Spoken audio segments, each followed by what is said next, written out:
अनुगामिनी, तुम्हारे हाथ में धनुष है, बाण है, तुम्हारी नजर निशाने पर है, लेकिन हम देख रहे हैं कि तुम्हारा ध्यान कहीं और है। कहाँ हो तुम?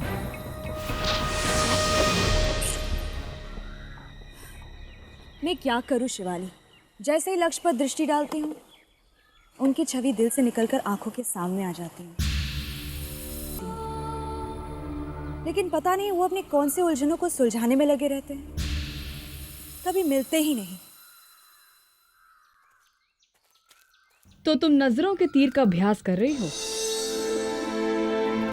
देखो अनु, नजरों के तीर और कमान के तीर में सिर्फ एक ही फर्क होता है।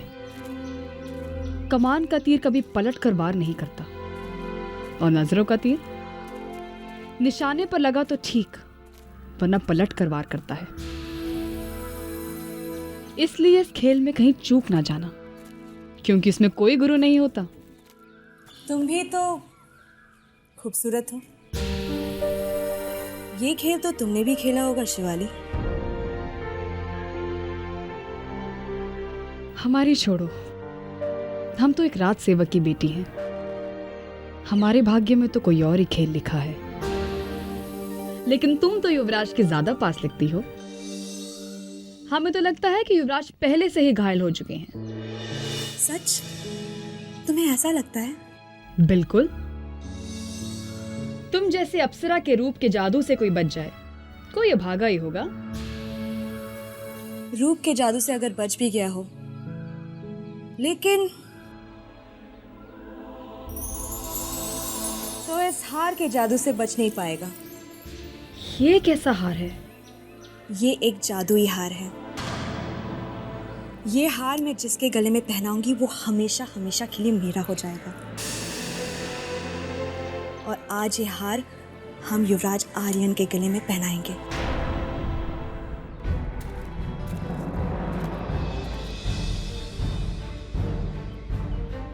टुकड़ों की माला, नीले रंग का हीरा।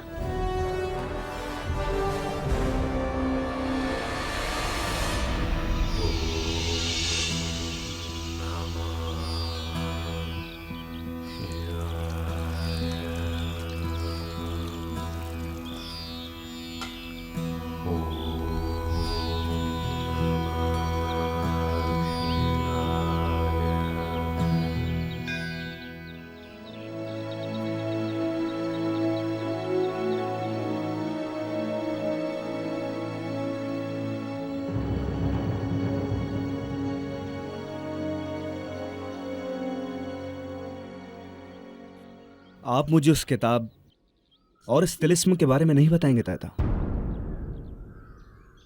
आर्यन, वो समय आ गया है जब तुम्हें यह जान लेना चाहिए कि तुम्हारे पूर्वज प्रारंभ से ही शिव भक्त थे। उन्हीं में से एक थे राजा भानु प्रताप सिंह।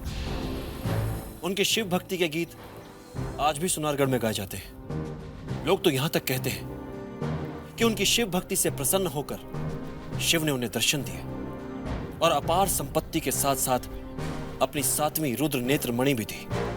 उसके बाद तो राजा भानु प्रताप सिंह को रात दिन उस शिव नेत्र की चिंता लगी रहती। कई बार उस नेत्र को चुराने की कोशिश भी की गई। कुछ शैतानी शक्तियां उसे प्राप्त करना चाहती थी, लेकिन राजा भानु प्रताप सिंह ये जानते थे कि यदि वो शिव नेत्र बुरी शक्तियों के हाथ लग गया तो अनर्थ हो जाएगा। इसलिए वो हमारे पूर्वज श्री भूतनाथ प्रथम के पास गए, उनसे सहायता मांगी।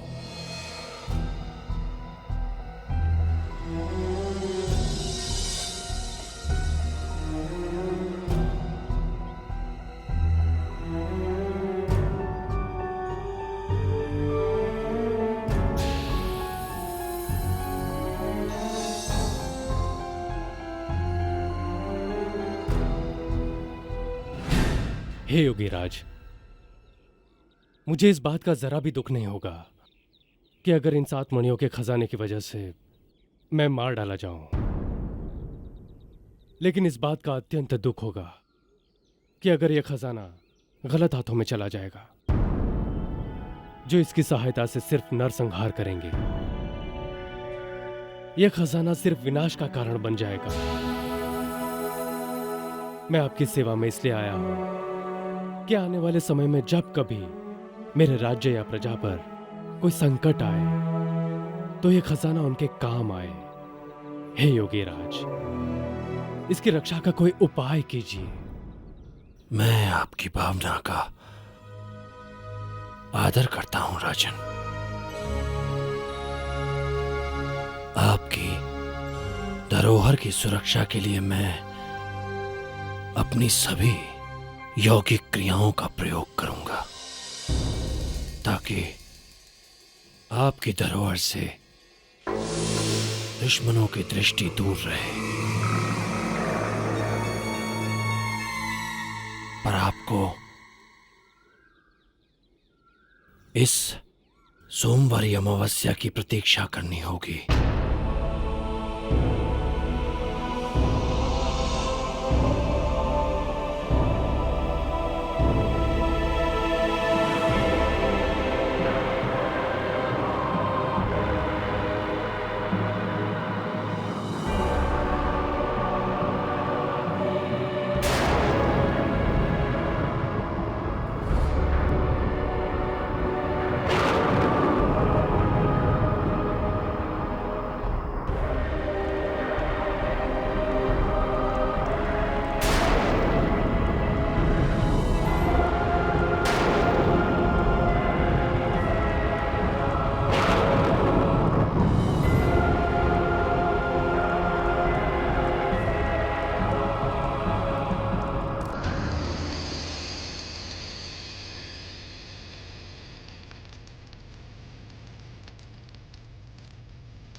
सफलतापूर्वक संपन्न हो गया है राजन। मैंने अपने शिल्प और यौगिक क्रियाओं की शक्ति के द्वारा आपके 7 मणि के खजाने को एक तिलिस्म में बंद कर दिया है। कुछ शैतानी शक्तियां आपके खजाने के पीछे पड़ी थी। उसकी रक्षा के लिए और उसे योग्य हाथों तक पहुंचाने के लिए मैंने 7 द्वारों वाली एक नई सृष्टि की रचना कर दी। उन 7 द्वारों को पार करने के बाद ही एक अद्भुत शक्ति के स्रोत तक पहुंचा जा सकता है। जब तक ये शक्ति उन शैतानी ताकतों से दूर है, तब तक पृथ्वी पर मानव मात्र एक सुरक्षित स्थान पर है। वो कैसी शक्ति है योगीराज? ये भवानी की कृपा से भूतनाथ प्रथम की ऐसी कृति है जिसके सामने कुबेर की शक्ति भी कुछ नहीं है। वो कृति एक आंख के रूप में है, क्योंकि आंख हमारे शरीर का सबसे महत्वपूर्ण अंग है। इस बक्से में वो किताब है जिसमें मैंने इस तिलिस्म को भेदने का रास्ता लिखा है। ये आपके वंशज को उस 7वीं आंख तक पहुंचने में सहायता करेगा। इस बक्से को संभाल कर रखिएगा। जी योगीराज।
ये एक बड़ी और अनमोल वस्तु को पाने का युद्ध है। पूरी तरह से तो मैं भी नहीं जानता, परंतु हमें उस सातवीं आंख को उन शैतानी शक्तियों से किसी भी कीमत पर बचाना ही होगा। और तुम ही वो राजकुमार हो जिसे इस तिलिस्म को तोड़ने के लिए चुना गया है।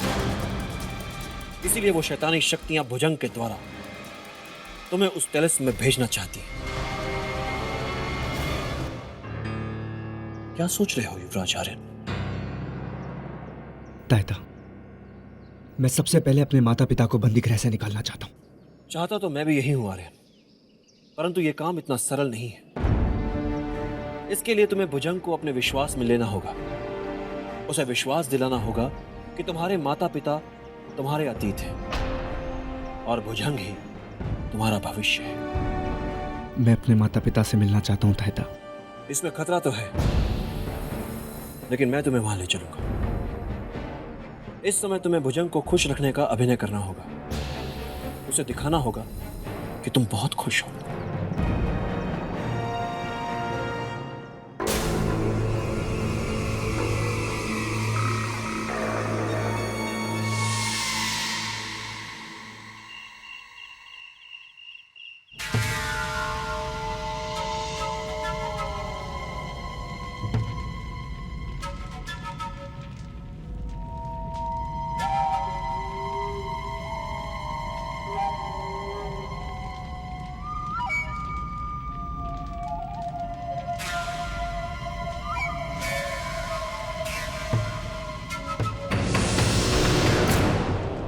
रात को इस प्रकार अगर चोरों की भांति मेरे शयन कक्ष के आगे घूमोगे तो याद रखना एक दिन मेरे हाथों से मारे जाओगे। अनुरुद्ध, खबर ही ऐसी खुद थी कि मैं अपने आप को रोक नहीं पाया। युवराज और भूतनाथ दोनों मिलकर महाराज और महारानी को कारागार से मुक्त करने की योजना बना रहे हैं।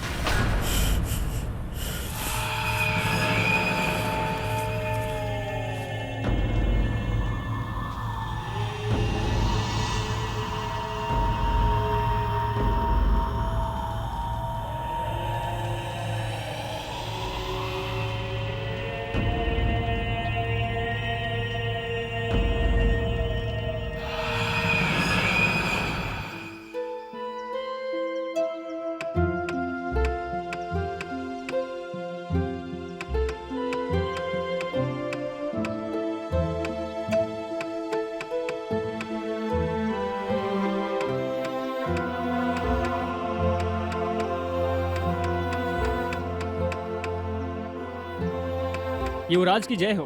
कुमारी अनुगामिनी आपसे मिलना चाहती है। कैसे आना हुआ? प्यासा कुएं के पास क्यों आता है? आपसे मिलने की तड़प हमें यहाँ खींच लाई है। अगर तुम प्यासी हो अनुगामिनी तो सेवक को कहकर पानी मंगवा लेता हूँ। हमें तो बस आपके दर्शनों की प्यास थी, जो आपसे मिलकर पूरी हो गई है। तुम्हारी प्यास बुझ गई अनुगामिनी, ये जानकर खुशी हुई। उम्मीद करता हूँ तुम्हारी तड़प भी खत्म हो गई होगी। भगवान करे ये तड़प कभी खत्म ना हो। तुम्हारी बात बिल्कुल पहेलियों की तरह है अनुगामिनी, और इस वक्त हमारे पास सुलझाने के लिए पहले से ही काफी पहेलियां हैं। साफ साफ बात करो। तुम हमारी मेहमान हो, बताओ मैं तुम्हारी किस तरीके से मदद कर सकता हूँ। इस छोटी सी मुलाकात को यादगार बनाने के लिए हम आपके लिए एक तोहफा लाए हैं। आशा करते इसे स्वीकार करके आप हमारा मान जरूर रखेंगे। शिवाली, युवराज आर्यन को तोहफा पेश करो।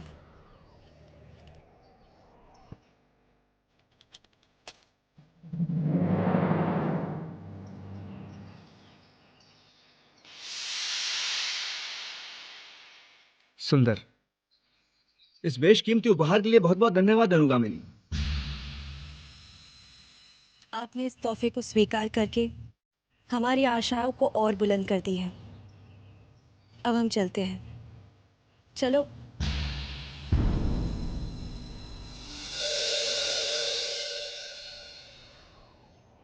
इस पर्दे के पीछे आपने किस खुशनसीब को पत्थर पर उतारा है?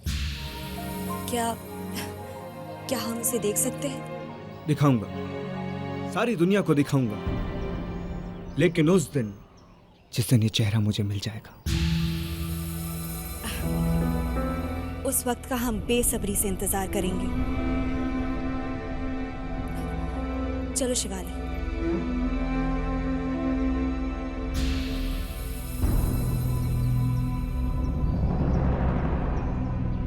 जरा ठहरिए।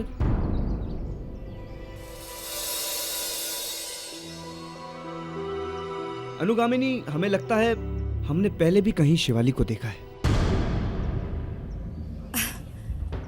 आपको जरूर कोई धोखा हुआ होगा युवराज आर्यन। ये तो एक साधारण सेविका है हमारी। चेहरों पर पेशा नहीं लिखा होता अनुगामिनी। शिवाली, हमें आपका चेहरा देखकर बेहद खुशी होगी। कुछ चीजें पर्दे में ही अच्छी लगती हैं, जैसे आपकी ये मूर्ति। लेकिन हम आपकी इच्छा जरूर पूरी करेंगे। उस दिन जब आप इस मूर्ति पर से नकाब हटाएंगे, हम भी अपने चेहरे से पर्दा हटा देंगे। चलो शिवाली।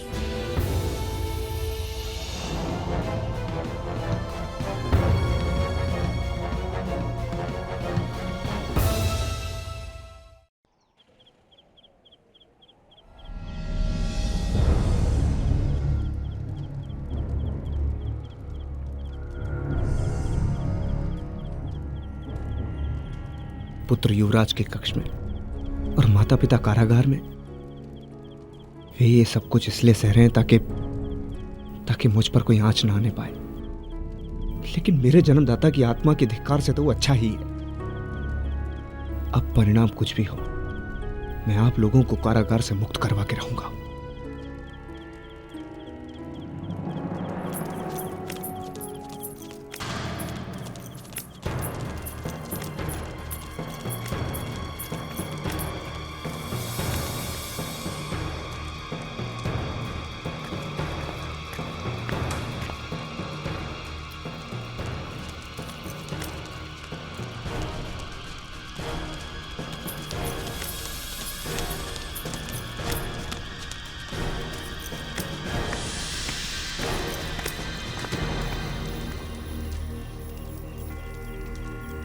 एक लड़की के कदमों की आहट को अच्छी तरीके से पहचान सकता हूं।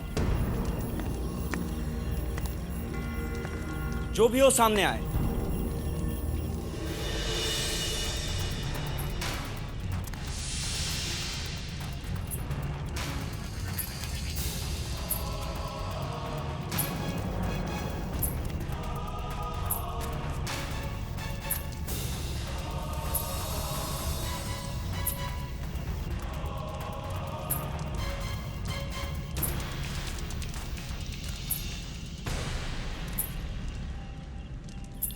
तुम दोबारा ऐसी भूल मत करना शिवाली, वरना तलवार चल जाएगी। तलवार चल जाएगी? क्यों नहीं? आप लोगों को तो अंधेरे में वार करने का अच्छा अभ्यास है।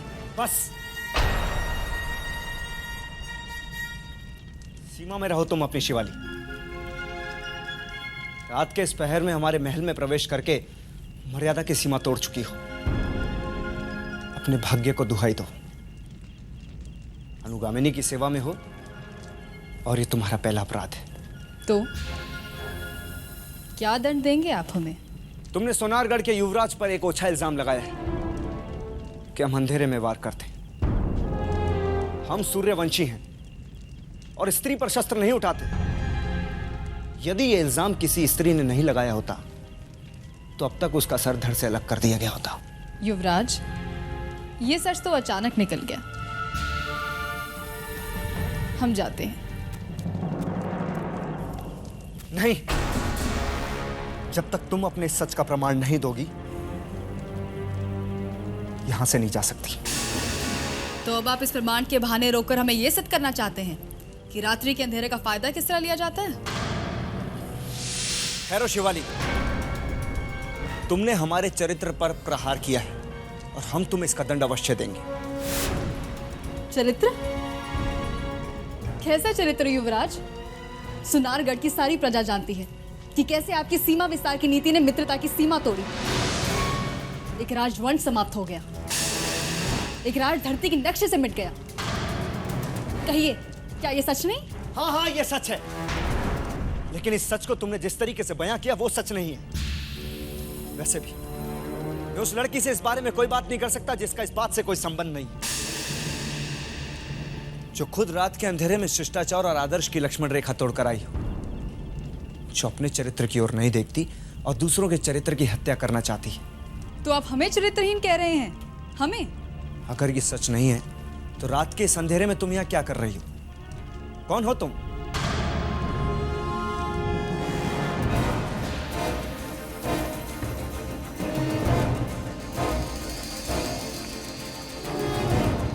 पहले हम आपको ये बताएंगे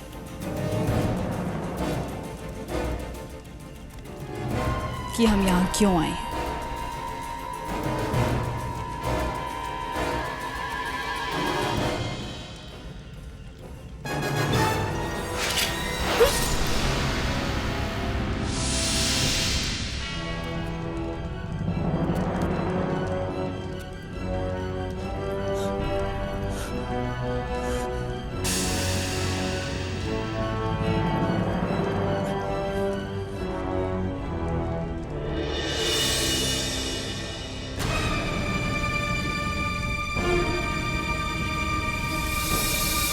हम राजकुमारी भैरवी हैं।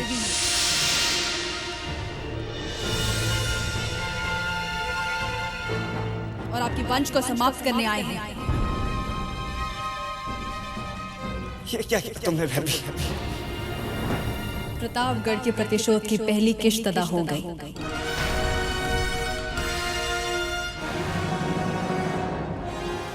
तुम्हें बहुत बड़ी गलतफहमी हुई है। जो भी हुआ उसमें मेरा या मेरे पिता का कोई भी हाथ नहीं था। हमारी गलतफहमी तो उसी दिन दूर हो गई थी जिस दिन हमने तुम्हें राजपुरोहित की पत्नी का कत्ल करते हुए देखा। यहाँ से चली जाओ भैरवी, इससे पहले कि यहाँ कोई आए। यहाँ से चली जाओ, चली जाओ भैरवी।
मैं हूं।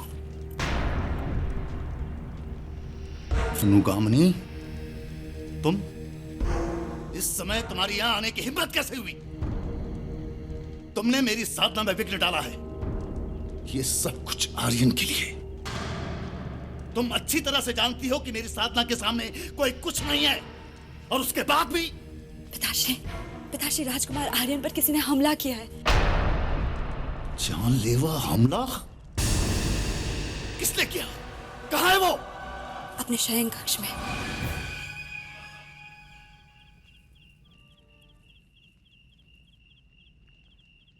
युवराज, आप भाग्यशाली हैं कि आपकी जान बच गई।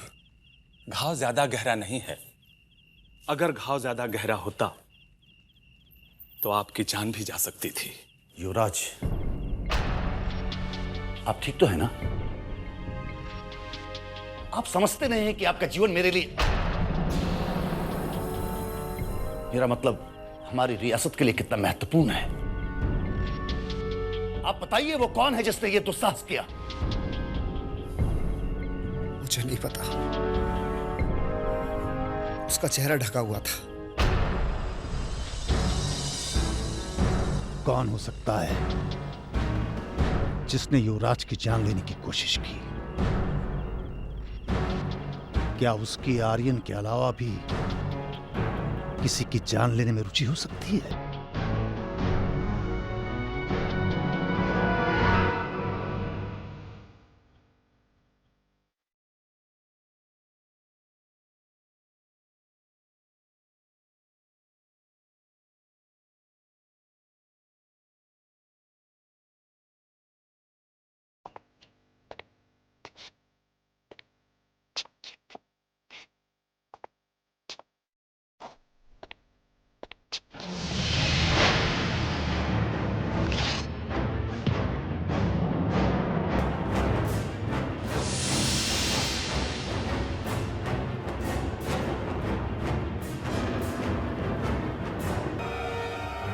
आज तुम्हारी मौत के साथ मेरी जिंदगी का मकसद पूरा हो जाएगा। मैं वही भैरवी हूँ रतन सिंह, उसी प्रतापगढ़ की बेटी जिसका तुमने विनाश कर दिया था।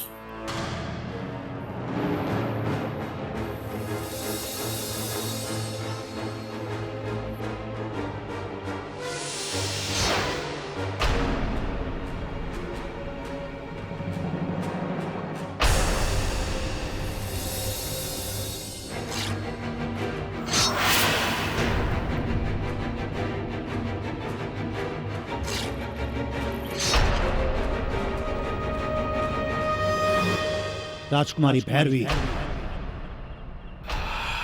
तुम्हारा मुजरिम यहां खड़ा है।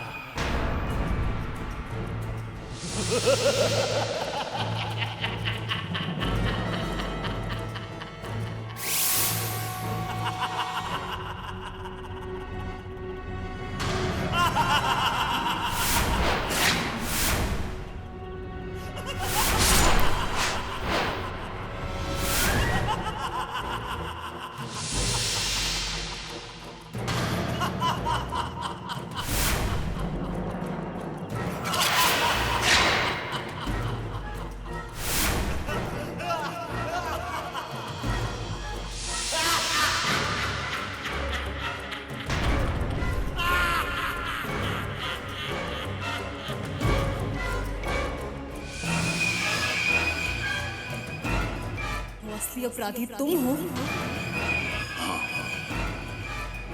तुम बच गई,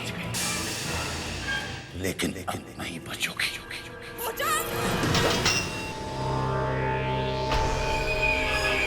कल सुबह तुम्हें मृत्युदंड दिया जाएगा। तुम्हारे सारे परिवार को मैंने ही मारा, और तुम्हें मारकर मेरा अधूरा काम भी पूरा हो जाएगा। ले जाओ इसे।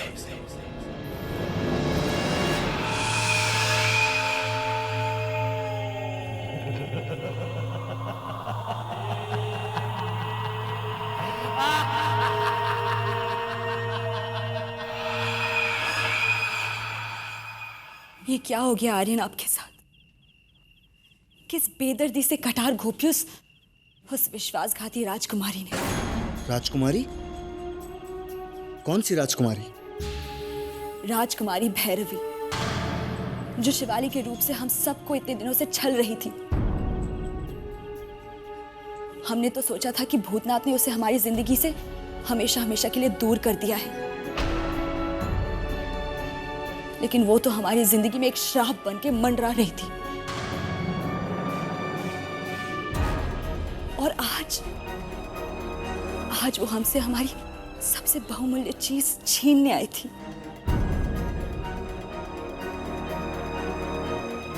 लेकिन अब उसका अंत निश्चित है। उसे गिरफ्तार कर लिया गया है और कल सुबह पिताश्री उसे मृत्यु दंड देने वाले हैं। लेकिन हम सुबह का इंतजार नहीं करेंगे।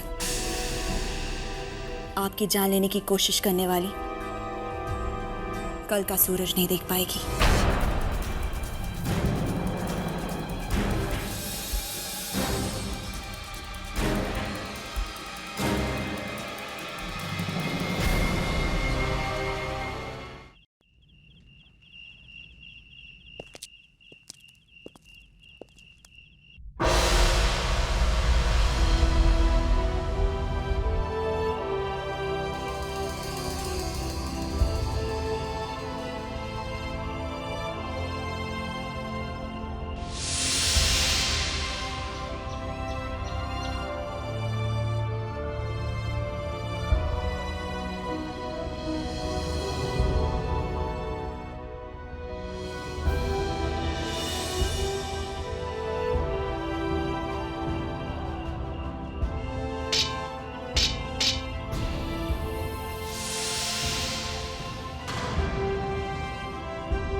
से चली जाओ भैरवी, इससे पहले कि यहाँ कोई आए यहाँ से चले जाओ।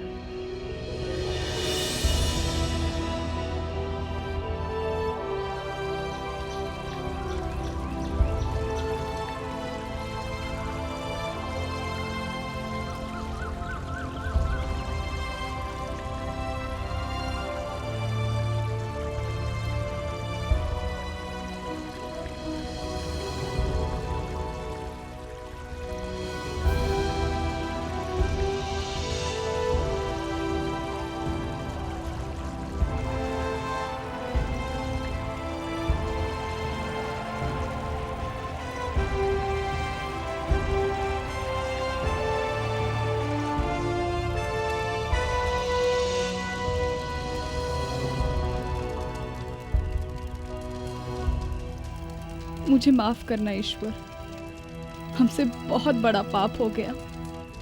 शायद ये हमारी तुमसे आखिरी प्रार्थना है। आर्यन की जान बचा लेना ईश्वर, वरना हमारी आत्मा पश्चाताप की आग में जलती रहेगी।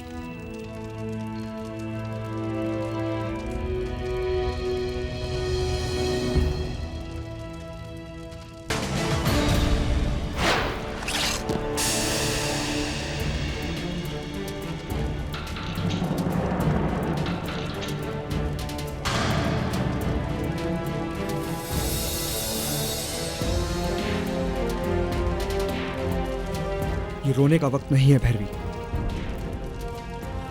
अपने आप को कमजोर मत पड़ने दो।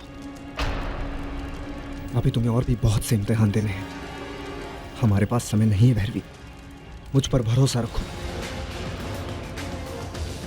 मैं तुम्हारा दुश्मन नहीं, दोस्त हूं।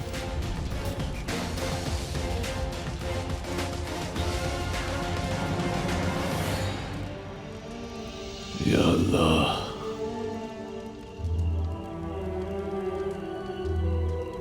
ये भैरवी अब तक क्यों नहीं आई? कहीं किसी मुसीबत में तो नहीं फंस गई?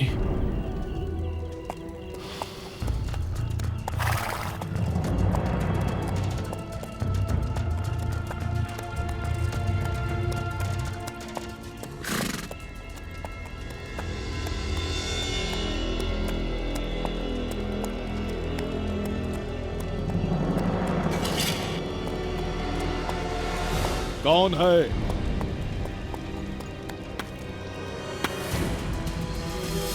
मैं हूं बाबा।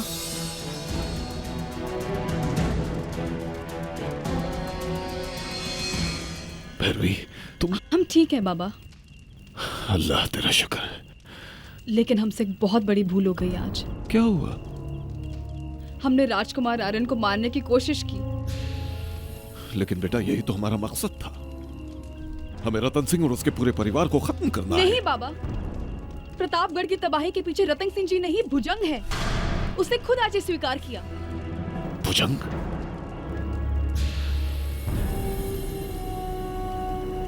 ये कौन है?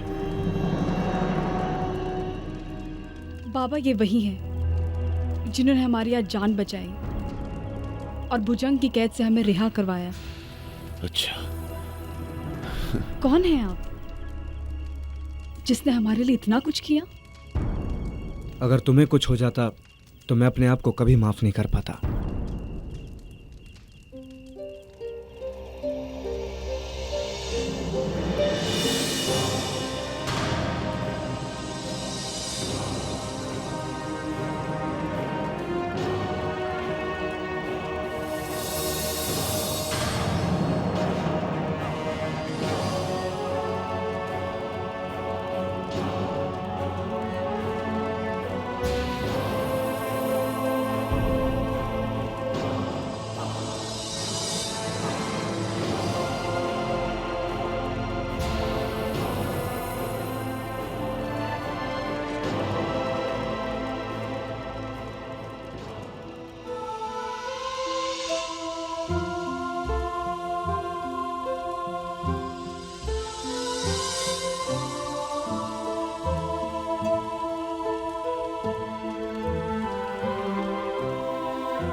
जिस जान को हमने लेने की कोशिश की, तुमने उसी जान को खतरे में डालकर हमारी जान बचाई।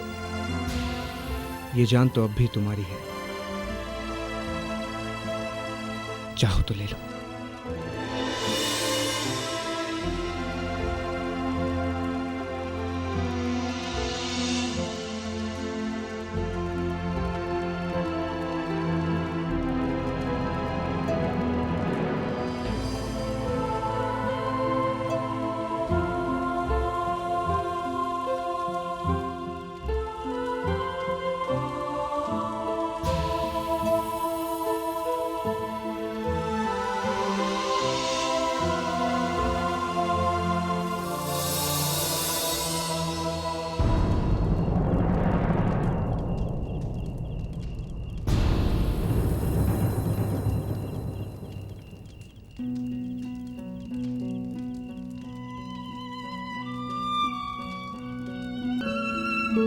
चश्म,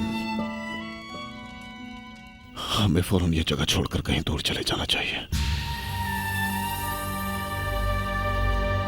जानती हूँ बाबा, लेकिन पहले हमें ये पता करना होगा कि ऐसी क्या बात हुई जो आर्यन अचानक यूं चला गया।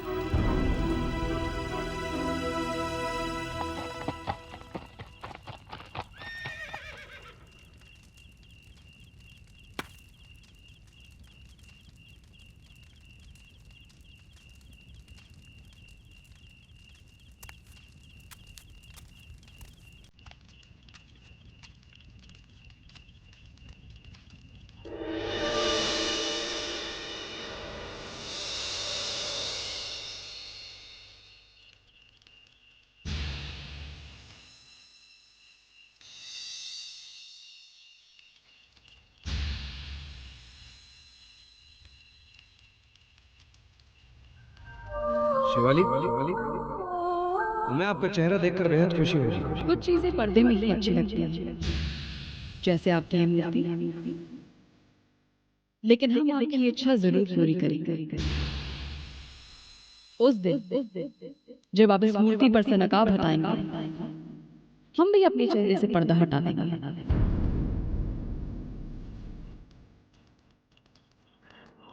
भैरवी, तुम्हें कभी देखा नहीं, फिर भी तुम हमेशा से मेरे ख्यालों में थी। ना जानते हुए भी तुम्हारी तस्वीर मेरे मन में थी, जो मैंने इस मूर्ति में उतारी। दूर रहते हुए भी तुम हमेशा मेरे पास रही, और आज जब पास हो तो मुझे तुमसे दूर जाना होगा, तुमसे दूर जाना होगा भैरवी।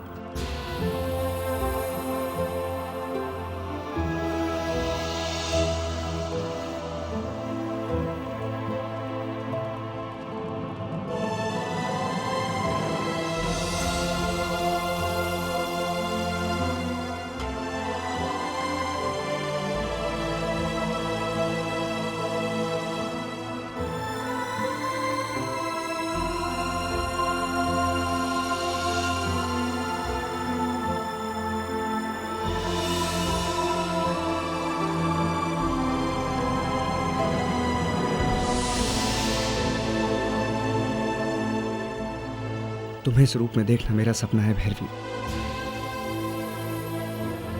कर्तव्य मुझे पुकार रहा है। मेरे माँ बाप का जीवन, मेरी पूरी प्रजा का भविष्य, सब कुछ मुझ पर निर्भर करता है।